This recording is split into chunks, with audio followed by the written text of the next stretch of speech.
SQ, this is W9MGT here, come back. SQ, this is W9MGT here, come back. This is at 10:44 and I have something to say.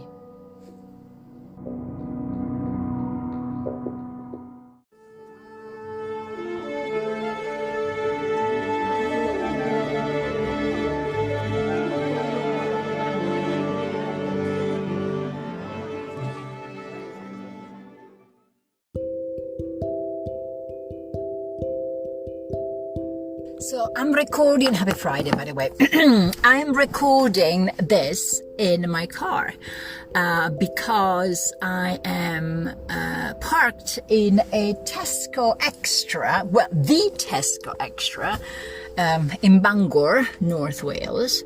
It's early in the morning, even though this is going to come out at 5 o'clock.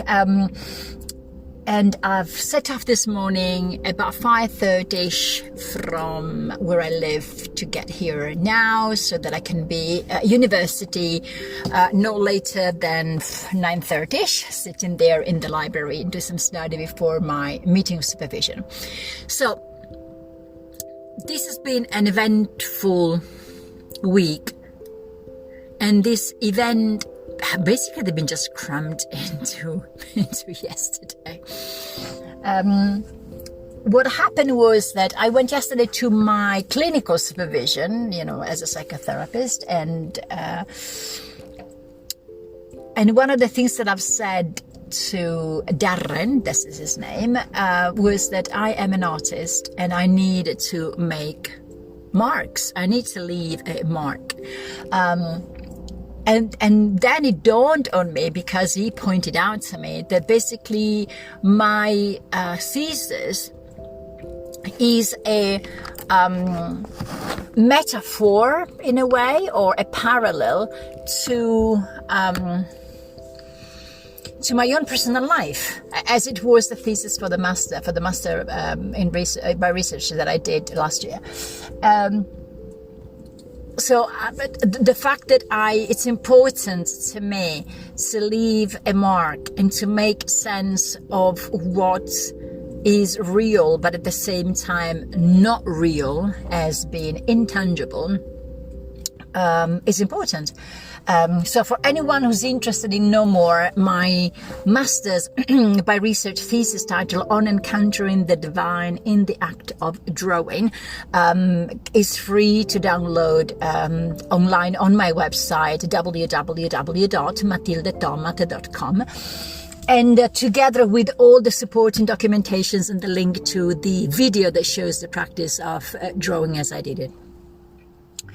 And even now on my PhD research, the things that I find out, besides being so generic to be considered, and this is the slant that I'm taking, the collective unconscious of humanity, but also it is so easily applicable to cultures, different cultures, and regardless of the culture. But there is kind of like archetypal figures that we tend to follow. And of course, on a one-to-one basis, I can see that in myself, but I can see also that in my clients, that the fact of change, a personal individuation, i.e. becoming unique and becoming an individual, starts in the moment that we take control. And the easiest way to take control is to start by keeping a daily journal. And that shows that actually you are in control. Nobody can come and tell you what you have to write, when you've got to write it. You are 100% in control. And this taking control, being in control, and realizing that actually there are parts of your life when you are in control, is what allow you to get out of the sort of like catch-22 situation of the triangle of drama, or how I like to call it, the meanie, weenie, genie, that ruins all our lives. So this was one thing. Once I finished that, I go into the car and I realized that all 4 of the light bulbs in the front of my car were off.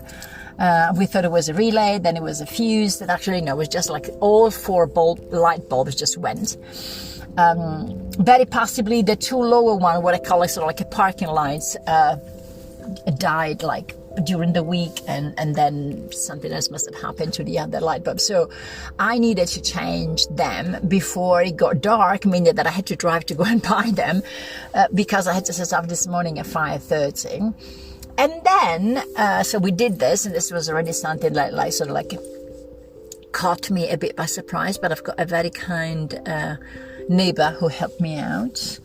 And also, I've done the mistake of calling my ex, who is an electrician, to ask him for help. And the answer that I got was an automatic message: this number does not accept your call, and that hurt. And I spent the whole night with my eyes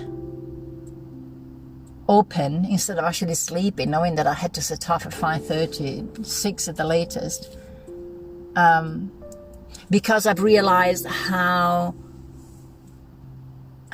So he represents a part of my past that I thought I really grew out of, meaning that I think that I have, well, I think I know that I've substituted my sort of like childhood abuser with him. So he's not the abuser. He's just a representation of my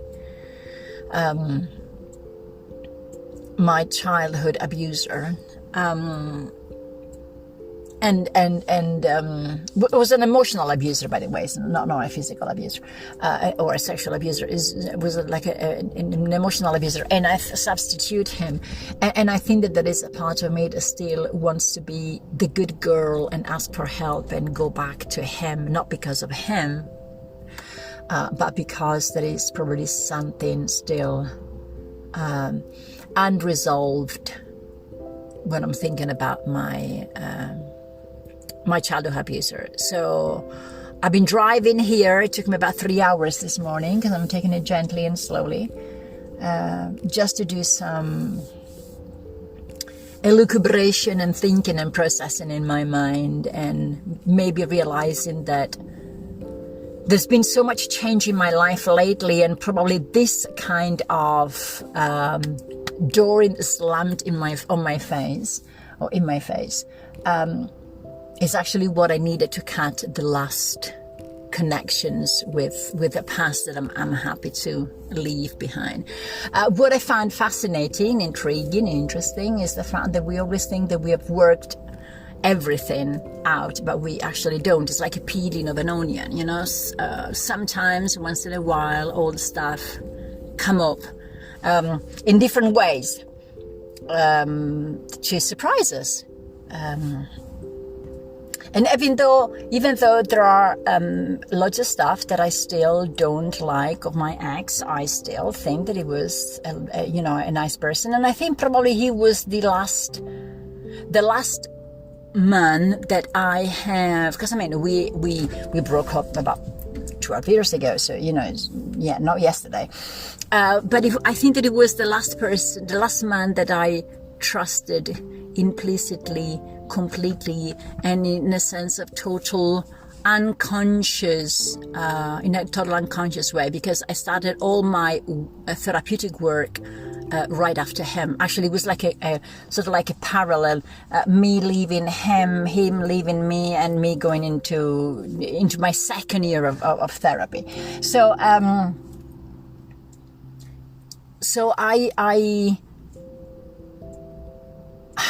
I don't even know what I was saying. So I think that these things keeps on coming up, and yes, I was talking about the unconscious. So I think that the moment that I started working on myself, at the moment that there was a sense of consciousness and a sense of awareness of the processing within me and the pitfalls that I kept on going into, basically emotionally, I haven't actually fully trusted anybody, because there was more than anything else a trusting of myself first.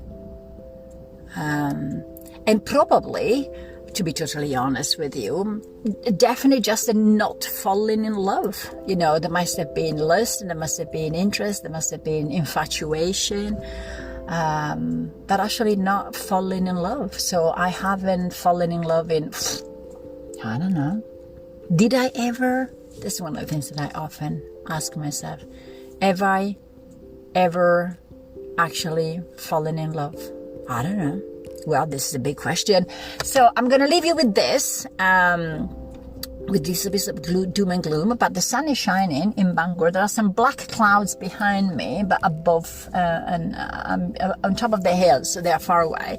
If I'm overlooking in the direction of the sea, which is right behind, the sort of like a hillish thing that I got in front of me, the sky is blue, so this is going to be a good day. I think I'm going to walk to the harbour first. I might go and get myself a coffee Mike's Bite, and then I'm going to nip into uni. Today is going to be, I think that today, this needs to be a slow and gentle day. And I'm hoping that you are all going to have a slow and gentle week. Take care. Ciao.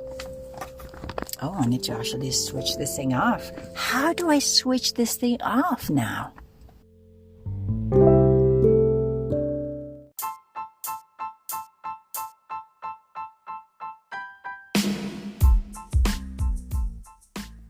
You have listened to the voice of W9 in honor of the movie Contact, MGT or Matilde Gliubic Tomat. I'm mainly a researcher, an artist, a writer, and an existential psychotherapist based in the UK. You might want to check my website at matildetomat.com. That is matildetomat.com, and my Instagram account. This was W9MGT here, over and out.